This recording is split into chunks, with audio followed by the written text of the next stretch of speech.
സൂര്യഗഞ്ച് എന്നു പേരുള്ള ഗ്രാമമുണ്ടായിരുന്നു. അവിടെ സുരേഷ് എന്നു പേരുള്ള ഒരാൾ തന്റെ അച്ഛന്റെയും അമ്മയുടെയും കൂടെ ജീവിച്ചിരുന്നു. സുരേഷിന് പാനിപൂരി കഴിക്കാൻ വളരെ വലിയ ആഗ്രഹമായിരുന്നു. സുരേഷും പിന്നെ ഗ്രാമത്തിലെ ചില ആളുകളും മറ്റൊരു ഗ്രാമത്തിലേക്ക് പോകുകയായിരുന്നു. അമ്മേ, എനിക്ക് കുറച്ച് കാശ് തരാൻ പറ്റുമോ? എനിക്കൊന്ന് പാനിപൂരി കഴിക്കണം. ഇല്ല, എന്റെ കയ്യിൽ ഒരു ചില്ലി കാശില്ല. 20 രൂപ പാനിപൂരി കഴിക്കാൻ 40 രൂപ ചെലവാക്കി നീ പോകൂ എപ്പോഴും. അമ്മേ, ഇപ്പൊ നമ്മൾ എന്ത് ചെയ്യാൻ പറ്റും? നമ്മുടെ ഗ്രാമത്തിലുള്ള പാനിപൂരി കടയില്ലല്ലോ. ഈ ഗ്രാമത്തില് വലിയ കാടുകളല്ലാതെ വേറെ ഒന്നുമില്ലല്ലോ. സുരേഷ് തന്റെ അമ്മയോട് ഈ രീതിയിൽ സംസാരിക്കുന്നത് കണ്ട് അതേ സമയത്ത് തന്നെ സുരേഷിന്റെ അച്ഛൻ അങ്ങോട്ടേക്ക് കയറി വന്നു. ഇവിടെ നോക്കും മോനെ, നീ എപ്പോ നോക്കിയാലും വെറും പാനിപൂരി കഴിക്കുന്നത് മാത്രമാണല്ലോ പറഞ്ഞുകൊണ്ടിരിക്കുന്നത്. ഇതൊക്കെ വിട്ടിട്ട് വേറെ എന്തെങ്കിലും നിനക്ക് ജോലി നോക്കിക്കൂടെ? കൃഷിയൊക്കെ ചെയ്ത് ചെയ്ത് എന്റെ കൈയൊക്കെ അഴുത്തുപോയി. ശരിയാച്ചാ, ഞാൻ ജോലിയൊക്കെ നോക്കിക്കോളാം. നിങ്ങൾ എപ്പം നോക്കിയാലും എന്നെ എന്തെങ്കിലും ചീത്ത പറഞ്ഞുകൊണ്ടിരിക്കുകയാണ്.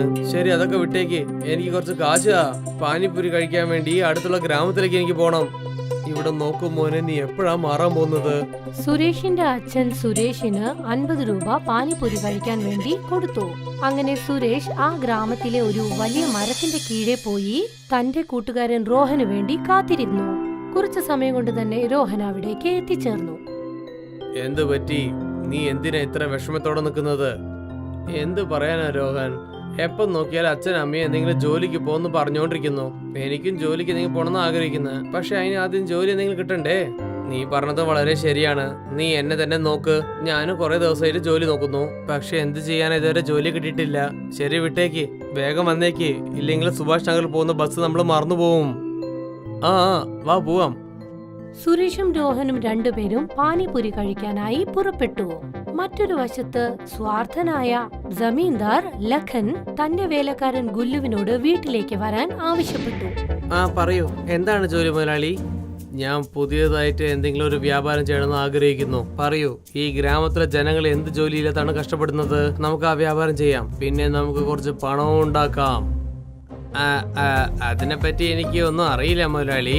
പിന്നെ ഗ്രാമത്തിലെ ജനങ്ങള് കുറെ പേര് പാനിപൂരി കഴിക്കാൻ വേണ്ടി വേറെ ഗ്രാമത്തിലേക്കാണ് പോകുന്നത്. ഈ ഗ്രാമത്തില് വേറെ ആരും പാനിപൂരി വിൽക്കുന്നോ ഇല്ല. വെറും പാനിപൂരി കഴിക്കാൻ വേണ്ടി അടുത്തുള്ള ഗ്രാമത്തിലേക്ക് പോകുന്നുണ്ടോ? ഇതാണ് ശരിക്കുള്ള കാര്യം. ശരി ഗുല്ലു, പാനിപൂരി വണ്ടി ഉണ്ടാക്കാൻ നീ തയ്യാറാക്കി അയക്കോ. പിന്നെ പാനിപൂരി വിൽക്കാൻ വേണ്ടി ആരംഭിച്ചോളൂ. ഓർമ്മിച്ചു വെച്ചോളൂ. പാനിപൂരി 50 രൂപയ്ക്ക് താഴെ കുറവ് വിൽക്കാൻ പാടില്ല. മനസ്സിലായോ? പക്ഷേ അടുത്തുള്ള ഗ്രാമത്തിലെ പാനിപൂരി വെറും 20 രൂപയ്ക്കാണ് വിൽക്കുന്നത് മുതലാളി. പക്ഷെ നമ്മൾ 50 രൂപയ്ക്ക് വിൽക്കാൻ പാടുള്ളൂ. ആവശ്യമില്ലതൊന്നും ചോദിക്കല്ലേ. പോയൊരു ജോലി നോക്ക്. ഗുല്ലു പാനിപൂരി ബിസിനസ് ചെയ്യാൻ ആവശ്യമായ കാര്യങ്ങൾക്കായി പുറപ്പെട്ടു. സുരേഷും രോഹനും പാനിപൂരിയും കഴിച്ച് തന്റെ ഗ്രാമത്തിലേക്ക് തിരിച്ചെത്തി. എന്നെ കൊണ്ട് വിശ്വസിക്കാനേ പറ്റുന്നില്ല. നമ്മൾ വെറും പാനിപൂരി കഴിക്കാൻ വേണ്ടി നമ്മൾ ഇത്ര ദൂരം പോയിട്ട് വരുന്നുണ്ടല്ലേ. പക്ഷേ പാനിപൂരി കഴിച്ചതിന് ശേഷം നമ്മളുടെ എല്ലാ സ്വർവും തീർന്നു പോകുന്നുണ്ട്. നീ പറയുന്നത് വളരെ ശരിയുള്ള കാര്യമാണ്. ഒരു പക്ഷേ നമ്മുടെ ഗ്രാമത്തിലും ഒരു പാനിപൂരി കടയുണ്ടെങ്കിൽ നമ്മൾ ഇത്രയും ദൂരം പോകാനുള്ള ഒരു ആവശ്യമില്ലല്ലോ. സുരേഷും രോഹനും രണ്ടുപേരും അവരവരുടെ വീട്ടിലേക്ക് മടങ്ങി. ഗുല്ലു ആണെങ്കിലോ ജമീന്ദാറിന്റെ പാനിപൂരി കടയ്ക്ക് വേണ്ട എല്ലാ ഏർപ്പാടുകളും ചെയ്തു. പിറ്റേ ദിവസം പ്രഭാതമായി. രോഹനും സുരേഷും അതേ മരത്തിന് കീഴെ വീണ്ടും കണ്ടുമുട്ടി. രോഹൻ, നമ്മള് വീണ്ടും തന്നെ അവിടെ പോയിട്ട് പാനിപൂരി കഴിച്ചിട്ട് വരാം. പോവാം. ഇതിനെന്തിനാ നീ ഇങ്ങനെ ചോദിക്കുന്നത്? രണ്ടുപേരും പാനിപൂരി കഴിക്കാൻ വേണ്ടി പുറപ്പെടുന്ന സമയത്ത് ഒരു കടയ്ക്ക് മുൻപിൽ ഗ്രാമവാസികളെല്ലാം കൂട്ടം കൂടി നിൽക്കുന്നത് അവർ കണ്ടു. ചേടാ, ഇവിടെ എന്താ ഇത്രയും തിരക്കായിട്ടുള്ളത്? പോയി നമുക്ക് നോക്കിട്ട് വരാം. സുരേഷും രോഹനും അവിടെ ജനക്കൂട്ടം കണ്ട് എന്താണെന്നറിയാൻ അങ്ങോട്ടേക്ക് പുറപ്പെട്ടു. രണ്ടുപേരും അവിടേക്ക് പുറപ്പെട്ടതും അവിടെ ഗുല്ലു പാനിപൂരി വ്യാപാരം ചെയ്യുന്നത് അവർ കണ്ടു. എന്റെ പൊന്നോ, നമ്മുടെ വാക്കുകളൊക്കെ ദൈവം കേട്ടെന്നാ തോന്നുന്നത്. നീ പറഞ്ഞത് വളരെ ശരിയാടാ. റോഹൻ ഗുല്ലുവിനോട് പാനിപൂരിയുടെ പണം എത്രയാണെന്ന് ചോദിച്ചു. അതിന്റെ വില അറിഞ്ഞതും രണ്ടുപേരും ഞെട്ടിപ്പോയി. എന്നിട്ട് 50 രൂപയോ? ഇത്രയും വില കൂടിയോ? പക്ഷേ അടുത്തുള്ള ഗ്രാമത്തിൽ ഞങ്ങൾക്ക് വെറും 20 രൂപയെ കിട്ടുന്നുള്ളൂ. ആ സമയത്ത് തന്നെ ജമീന്ദാർ ലഖൻ അവിടേക്ക് എത്തിച്ചേർന്നു. എന്നിട്ട് എന്താണ് പറഞ്ഞതെന്നോ? എന്നാ പിന്നെ ഞങ്ങൾ അവിടെ തന്നെ പോയിട്ട് പാനിപൂരി കഴിച്ചോളൂ. ഞങ്ങളെന്താ വേണ്ടെന്നാ പറഞ്ഞ? എങ്ങനായാലും അടുത്തുള്ള ഗ്രാമത്തിലേക്ക് പാനിപ്പൂരി കഴിക്കാൻ വേണ്ടി നിങ്ങൾ 50 റുപ്യ കൊടുക്കുന്നുണ്ടല്ലോ, അതിന് പകരം ഇവിടെ നിങ്ങൾ കൊടുത്തേക്ക്. എന്താ പ്രശ്നം? അങ്ങനെയാണോ? ഇത് നിങ്ങളുടെ കടയാണോ?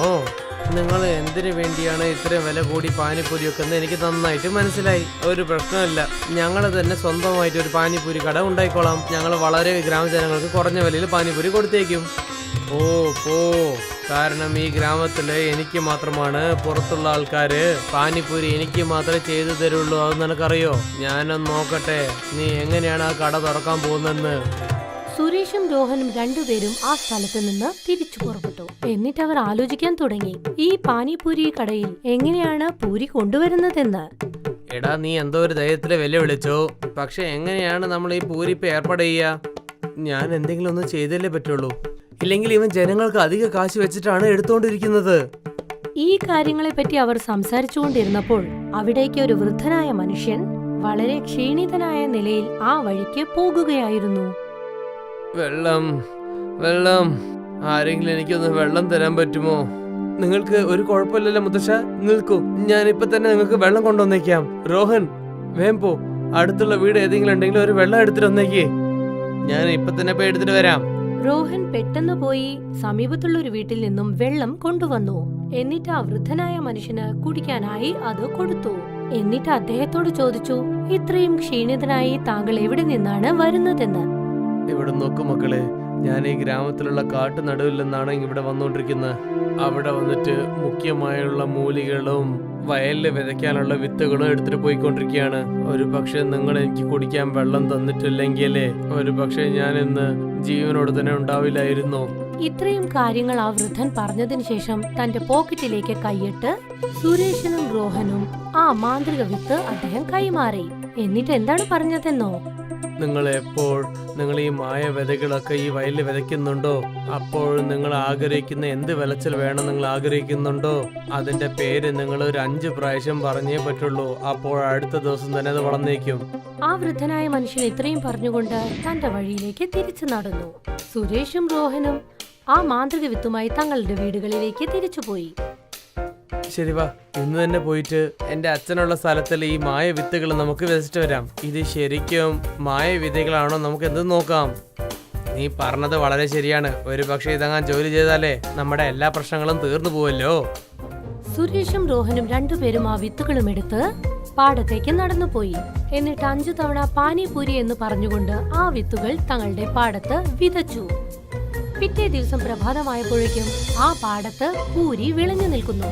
സുരേഷും രോഹനും ചേർന്ന് തങ്ങളുടെ ഗ്രാമത്തിൽ പാനിപൂരി കട തുടങ്ങി. മാത്രമല്ല, വെറും 20 രൂപയ്ക്ക് അവർ പാനിപൂരികൾ വിൽക്കാനായി തുടങ്ങി. ചേടാ, ഇത് ശരിക്കും നല്ല കടം തോന്നുന്നല്ലോ. എനിക്കൊരു പ്ലേറ്റ് മാത്രം തരുമോ? ശരി, ഇപ്പൊ തന്നെ തരാം. സുരേഷ് ആ കസ്റ്റമർക്ക് പാനിപൂരി വിറ്റു. ഇതിനു മുമ്പ് ഞാൻ ഇതുപോലെ തന്നെ നല്ല പാനിപ്പൂരി ഞാൻ കഴിച്ചിട്ടേ ഇല്ലായിരുന്നു. ഈ പാനിപ്പൂരി കഴിക്കാൻ വളരെ സന്തോഷമായിട്ടുണ്ട്. നിങ്ങളൊരു കാര്യം ചെയ്യ്, ഇന്നൊരു 2 പ്ലേറ്റ് ഇട്ടേക്ക്, പിന്നെ ഇന്നൊരു 2 പ്ലേറ്റ് നിങ്ങൾ വീട്ടിലേക്ക് പാർസൽ അയച്ചേക്ക്. പതുക്കെ പതുക്കെ ഗ്രാമവാസികളെല്ലാം സുരേഷിന്റെയും രോഹന്റെയും പാനിപൂരി കടയിലേക്ക് വരാൻ തുടങ്ങി. പൂരി എപ്പോൾ കുറഞ്ഞു പോകുന്നു അപ്പോഴെല്ലാം പാനിപൂരി പാടത്ത് നിന്ന് പൂരികൾ പറിച്ചു കൊണ്ടുപോകുമായിരുന്നു. ഗ്രാമത്തിലെ ജനങ്ങളെല്ലാം ജമീന്ദാരുടെ പാനിപൂരി കടയിൽ നിന്നും പാനിപൂരി വാങ്ങുന്നത് ഏകദേശം നിർത്തി തുടങ്ങി. ഇതറിഞ്ഞ ജമീന്ദാർക്ക് വല്ലാതെ ദേഷ്യം വന്നു. എന്നിട്ട് തന്റെ വേലക്കാരനായ ഗുല്ലുവിനോട് എന്താണ് പറഞ്ഞതെന്നോ, ഗുല്ലു, എന്ത് സംഭവിച്ചു? നമ്മളുടെ പാനിപ്പൂരി വ്യാപാരം എന്താ നടക്കാത്തത്? മുതലാളി, അവൻ പാനിപ്പൂരിയെ 20 റുപ്യക്കാണ് വിൽക്കുന്നത്, നമ്മളാണെങ്കിൽ 50 റുപ്യക്കാ വിൽക്കുന്നത്. പിന്നെ ഞാൻ എന്താ കേട്ടെന്ന് വെച്ചാൽ അവനുണ്ടാക്കുന്ന പാനിപ്പൂരി നല്ല രുചിയുണ്ടെന്ന് പറയുന്നത്. നമ്മൾ എന്തെങ്കിലും ഒന്ന് ചെയ്തേ പറ്റുള്ളൂ, ഇല്ലെങ്കിൽ മൊത്ത വ്യാപാരം നമുക്ക് നഷ്ടപ്പെടും. എന്റെ അടുത്ത് ഒരു പ്ലാൻ ഉണ്ട്. എന്ത് പ്ലാനാണ് മുതലാളി? ഞാൻ എങ്ങനെ പറയുന്നോ നീ അതുപോലെ തന്നെ ചെയ്തേക്ക്. എന്റെ കൂടെ വാ ഗുല്ലു. രാത്രി ഇരുടായ നേരത്ത് തന്നെ ജമീന്ദാരും ഗുല്ലുവും രണ്ടുപേരും ആ നേരത്ത് തന്നെ സുരേഷിന്റെയും രോഹന്റെയും കടയിലേക്ക് വന്ന് അതിന് തീ കൊളുത്തി. പാനിപ്പൂരി വിൽക്കണമെന്ന് വളരെ ആശപ്പെട്ടതല്ലേ? ഇങ്ങനെ തന്നെ പാനിപ്പൂരി വിറ്റോണ്ടിരിക്കട്ടെ. പിറ്റേ ദിവസം സുരേഷും രോഹനും തങ്ങളുടെ പാനിപൂരി വ്യാപാരത്തിനായി വന്നപ്പോൾ അവരുടെ പാനിപൂരി കട മൊത്തത്തിൽ കത്തിപ്പോയതായി അവർ കണ്ടു. ആരാണ് ഇങ്ങനെയൊക്കെ ചെയ്തത്? എന്തിനു വേണ്ടി ഇങ്ങനെയൊക്കെ ചെയ്തത്? ഇത് തീർച്ചയായിട്ടും ആ ജമീന്ദാറിന്റെ ജോലി തന്നെയായിരിക്കും. നമ്മുടെ പാനിപൂരിന്റെ കടനെ കൊണ്ടാണ് അയാളുടെ വ്യാപാരം നിന്നുപോയെന്ന് അയാൾ വിചാരിക്കുന്നത്. പിന്നെ അയാൾക്ക് വന്നിട്ട് ആൾക്കാരുടെ അടുത്ത് പണം കക്കാൻ പറ്റുന്നില്ല. ഞാൻ ഈ കാര്യം ഞാൻ വെറുതെ വിടാൻ പോകുന്നില്ല. നമ്മൾ വീണ്ടും ഒരു കട ഇട്ടേക്കാം. വീണ്ടും സുരേഷും റോഹനും ചേർന്ന് പുതിയൊരു കട ഉണ്ടാക്കി. എന്നിട്ട് വീണ്ടും പാനിപൂരി വിൽക്കാനായി അവർ തുടങ്ങി. ഈ ഒരു കാര്യം ഗുല്ലു തന്റെ മുതലാളി ജമീന്ദാർ ലഖനോട് പോയി പറഞ്ഞു. എന്ത്? അവര് വീണ്ടും പാനിപൂരി കട ഇട്ടെന്നോ? അതെ മുതലാളി, അവരുടെ കടയിൽ നമ്മൾ തീ വെച്ചത് ഒരു പ്രയോജനം ഇല്ലാതെ പോയി മുതലാളി. അങ്ങനെ വെച്ചാൽ നമ്മൾ ആ മുഖ്യമായ ഒരു കാര്യത്തിലാണ് കൈവെക്കേണ്ടത്. ഞാൻ എന്താ കേട്ടെന്ന് വെച്ചാൽ സുരേഷ് അച്ഛനടുത്ത് ഒരു വയലുണ്ടെന്ന് ഞാൻ കേട്ടു. അവിടെയാണ് ഇവര് രണ്ടുപേരും ഈ മായ പാനിപൂരി ഉണ്ടാക്കുന്നത്. ഞാനും അത് കേട്ടിട്ടുണ്ടല്ലോ. പക്ഷെ നിങ്ങൾ എന്താണ് ചെയ്യാൻ പോകുന്നത്? പറയാം, എന്താ ചെയ്യാൻ പോകുന്നത് ഞാൻ പറയാം. ഇപ്പോൾ നീ എന്റെ കൂടെ തന്നെ വാ. രാത്രി ഇരുടായ ഉടനെ തന്നെ ജമീന്ദാരും ഗുല്ലുവും രണ്ടുപേരും പാനിപൂരിയുടെ പാടത്തേക്ക് നടന്നു വന്നു. എന്നാൽ ഇതാണോ അവരുടെ പാനിപൂരിന്റെ പൂരി രഹസ്യമോ? ഇന്ന് തന്നെ ഇതൊക്കെ ഞാൻ നശിപ്പിച്ചളയാം. പൂരി ഉണ്ടായാലല്ലേ അവരെ കൊണ്ട് പാനിപൂരി ഉണ്ടാക്കാൻ പറ്റും. ജമീന്ദാർ ആ പാടത്ത് തീ വയ്ക്കാൻ പോകുന്ന സമയത്ത് ആ വയലിന് സമീപമുണ്ടായിരുന്ന ഒരു വലിയ മരത്തിന്റെ വേരുകൾ നീണ്ടു വന്ന് അവർ രണ്ടുപേരെയും ചുറ്റിപ്പിണർന്നു. മുതലാളി, എന്നെ രക്ഷിക്കൂ മുതലാളി, എന്നെ രക്ഷിക്കൂ. എടാ മണ്ട മാക്രോണി, ഞാൻ തന്നെ കുടുങ്ങിയിരിക്കുകയാണ്. രാത്രി മുഴുവൻ ജമീന്ദാറും ഗുല്ലുവും അതിൽ പെട്ടുകിടന്നു. പിറ്റേ ദിവസം രാവിലെ റോഹനും സുരേഷും തങ്ങളുടെ പാടത്തേക്ക് വന്നപ്പോൾ ജമീന്ദാറും അദ്ദേഹത്തിന്റെ വേലക്കാരൻ ഗുല്ലുവും കയറാൽ ചുറ്റപ്പെട്ടിരിക്കുന്നത് കണ്ടു. എന്നോട് ക്ഷമിക്കൂ സുരേഷ്, റോഹൻ. ഞാൻ നിങ്ങളുടെ പാനിപൂരി നശിപ്പിക്കാൻ വേണ്ടി വന്നിരിക്കുകയായിരുന്നു. പക്ഷെ ഇവിടെ ഉണ്ടായിരുന്ന മരത്തിന്റെ വേര് ഞങ്ങൾ പിടിച്ചു വെച്ചിട്ടുണ്ട്. ഞാൻ നിങ്ങൾക്ക് തീർച്ചയായിട്ടും വാക്ക് തന്നേക്കാം. എന്റെ ഉള്ള എല്ലാ കെട്ട ജോലിയും ഞാൻ നിർത്തി വെച്ചേക്കാം. പിന്നെ പാനിപൂരിയും ഞാൻ 20 ഉറുപ്പിക്ക് വിൽക്കാനും തുടങ്ങാം. ഈ വേരാണ് ഞങ്ങളുടെ വിളച്ചല് രക്ഷിച്ചിട്ടുള്ളത്. നിങ്ങൾ ചെയ്ത തെറ്റ് നിങ്ങൾ മനസ്സിലാക്കിയിട്ടുണ്ടല്ലോ. ഞങ്ങൾക്ക് അത് തന്നെ മതിയായി. റോഹനും സുരേഷും ഗുല്ലുവിനും ജമീന്ദാറിനും ക്ഷമ കൊടുത്തത് ഉടനെ തന്നെ ആ മരത്തിന്റെ വേരുകൾ അവരെ വിട്ടുപോയി.